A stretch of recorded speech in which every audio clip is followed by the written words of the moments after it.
Assalamualaikum warahmatullahi wabarakatuh. Perkenalkan kami dari kelompok 1 Sistem Basis Data yang beranggotakan pertama Muhammad Faiz Al-Farizi, kedua Maulani Rizky Handayani, ketiga Christopher Kavin Sinurat, keempat Faruk Al-Akhyar, dan terakhir Rusdihan Salafi Bakor.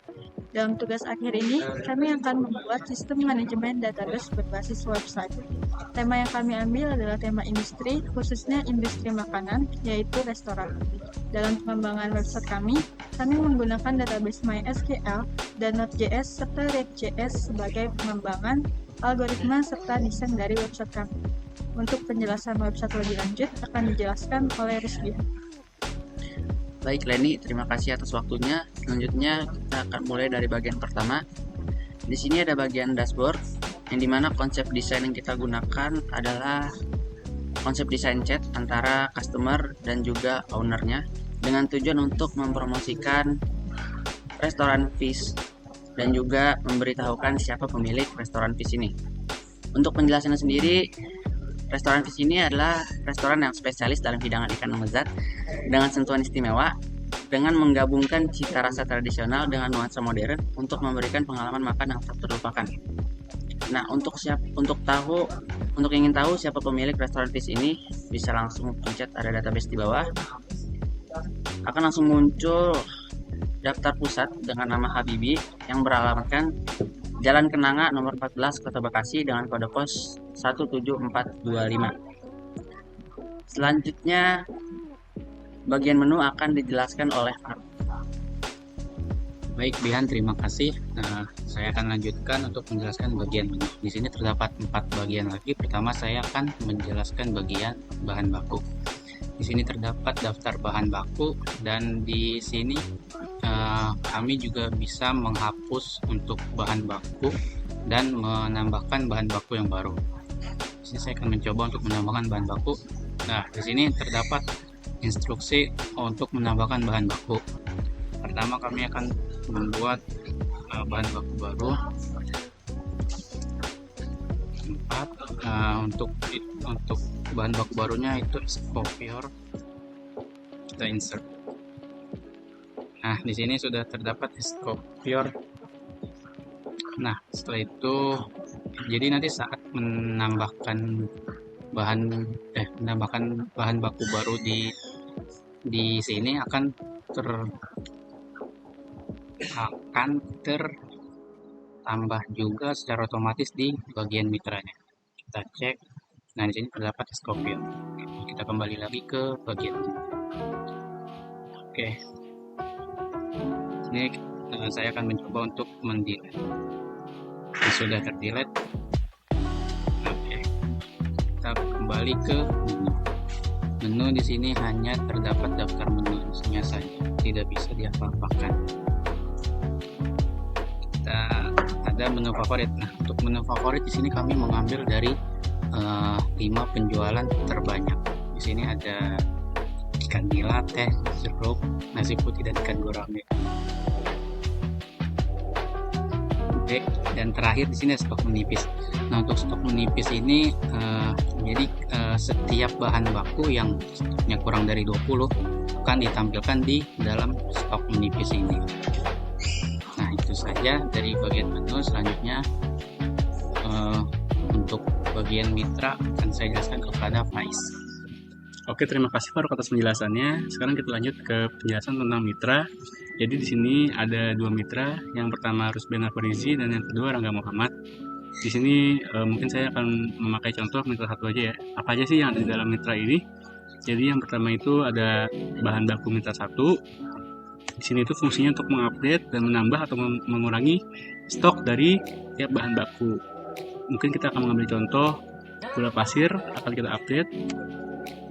Yang tadinya ada 3, gula pasir itu dengan ID bahan BD003, berarti kita input BD003, mungkin stoknya kita tambah menjadi 10 misalnya. Bisa dilihat di sini sudah terupdate stoknya menjadi 10. Tuh, lanjut ke hasil jual mitra. Jadi ini tuh berguna untuk melihat hasil penjualan total, sel total di 4 kuartal ini. Tiap kuartal ini mewakili per 3 bulan dari tiap tahun. Dan di sini kita akan memakai contoh lagi kali ya. MI001. Mungkin kita akan lanjut ke tahun 2024. Untuk Q1-nya kita akan contoh aja ya, 500 juta. Q2-nya 100 juta. Dan misalnya ini 0, ini 0. Mungkin kita akan insert saja.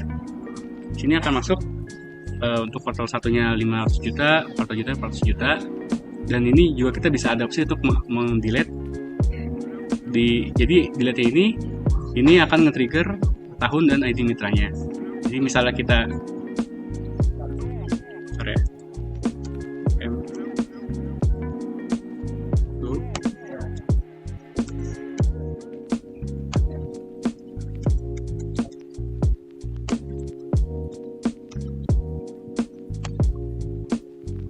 Jadi misalkan di sini ada 2 dengan ID mitra dan tahun yang sama, jika kita delete, mereka akan terdelete dua-duanya karena mereka nge-trigger ID mitra dan tahunnya. Gitu. Oke, kita lanjut ke tabel penjualan menu. Jadi di sini itu sistemnya seperti struk, kita masukin ID mitra, ID menu, nama menu dan total terjualnya. Mungkin kita akan langsung kasih contoh aja kali ya. Contohnya adalah menu ID mitranya ini MI001. ID menunya mungkin kita akan buat satu menunya, mungkin kita akan menjual ikan goreng nila M002, dan mungkin kita akan ikan nila goreng tepung. Dengan total terjual mungkin kita akan mengambil data 5 aja, dan jika kita input dia akan muncul di sini MI001 dengan nama menunya dan ikan nila goreng tepung terjual sebanyak 5 gitu. Jadi dari bagian mitra itu aja. Lanjut ke analisis yang akan dijelaskan oleh Christopher. Terima kasih Faiz atas waktunya. Sekarang saya akan menjelaskan bagian terakhir dari web database ini yang berupa bagian analisis. Di sini terdapat beberapa tabel. Yang pertama ada tabel analisis mitra. Nah, analisis mitra ini terdiri dari ID mitra, tahun, serta analisis dari penjualan mitra. Nah, analisis penjualan mitra ini terdiri dari penjualan terendah, rata-rata penjualan, serta penjualan tertinggi. Nah, untuk tabel kedua yaitu data mitra. Nah, data mitra ini terdiri dari ID mitra, nama pemilik mitra, nomor telepon, alamat outlet, serta tanggal gabung dan tanggal berakhir dari masing-masing mitra. Nah, untuk saat ini kita baru mendapatkan 2 mitra dengan nama pemilik Rusbihan Alfarizi serta Rangga Muhammad. Lalu kita masuk ke tabel hasil penjualan. Nah, hasil penjualan ini merupakan hasil tabel yang disangkutkan dengan trigger penjualan. Nah, trigger penjualan ini tersangkutkan pada tabel dari hasil penjualan mitra, yang nantinya hasil dari tabel penjualan mitra itu masuk ke dalam hasil penjualan ini. Nah, di dalam hasil penjualan ini terdapat ID mitra, tahun penjualan, Q1, Q2, Q3, Q4 yang merupakan bagian dari penjualan. Maksud Q1, Q2, Q3, dan Q4 ini adalah hasil penjualan selama 3 bulan. Dan totalnya adalah tersedia di tabel. Nah, lalu kita masuk ke pendapatan. Nah, pendapatan ini memiliki atribut yang mirip dengan hasil penjualan. Yang menjadikan tabel ini beda dari tabel hasil penjualan adalah jika hasil penjualan itu merupakan tabel dari seluruh pendapatan yang masuk, maka tabel pendapatan ini merupakan keuntungan bersih yang diperoleh dari setiap mitra. Kita lanjut ke penjualan menu total. Penjualan menu total ini merupakan list dari berapa banyak dari menu yang terjual di setiap mitra, dan serta total pendapatan dari menu-menu yang terjual tersebut. Lalu ada target pendapatan. Target pendapatan ini merupakan sebuah tabel yang dikhususkan untuk para mitra, yaitu berupa target penjualan yang harus didapatkan oleh mitra. Nah, selain target pendapatan, ada juga target capaian mitra yang berpusat kepada tabel pendapatan sebelumnya. Nah, untuk tabel capaian mitra ini nantinya akan dilihat dibandingkan dengan dari tabel pendapatan sebelumnya dengan tabel target pendapatan. Jika sesuai dengan target pendapatan atau lebih dari target pendapatan, maka akan terlihat bahwa mitra tersebut mencapai target. Jika belum, maka akan terlihat belum mencapai target. Oke, sekian dari demo web basis data kami yang berupa basis data dengan tema industri, yaitu industri makanan. Jika kami ada salah, kami mohon maaf. Selebihnya, terima kasih telah menonton dan sampai jumpa.